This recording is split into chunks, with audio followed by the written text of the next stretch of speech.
Well, I've added a last sentence to my I am statements. And every day down at the bottom of this little list, I read this. In all of this, I am disciplined. I choose to do what I need to over what I feel like every time.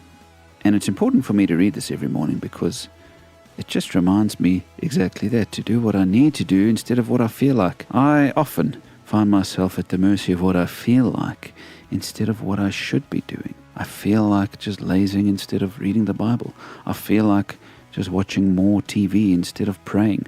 I feel like eating bad food instead of sticking to what's good and honors God with my body. I feel like going the wrong direction instead of remembering that I'm spirit-filled and sanctified. It's very important for us to live disciplined lives doing what God has called us to instead of what our feelings dictate.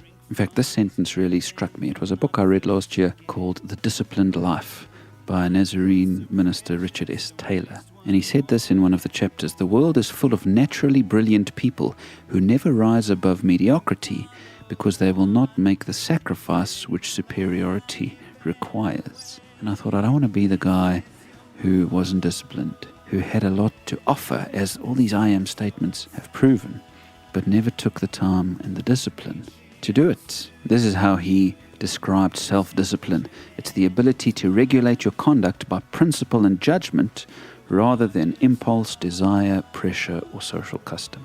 It is basically the ability to subordinate. And this has become part of my daily statements. This is how I want to live. Living by my principles and judgments rather than my impulses and desires. And you know what? These I am statements help me to do that. Because when I start to feel shame and condemnation, I can go back to my first statement, I am loved and forgiven, and discipline myself to live in that. Or when I start to be tempted to do things that aren't of God, I go to my second I am statement and say, I'm spirit-filled and sanctified.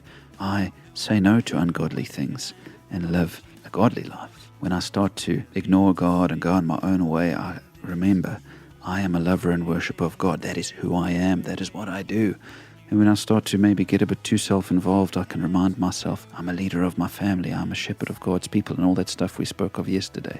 It's a discipline to live this way. But friends, I have found it helpful.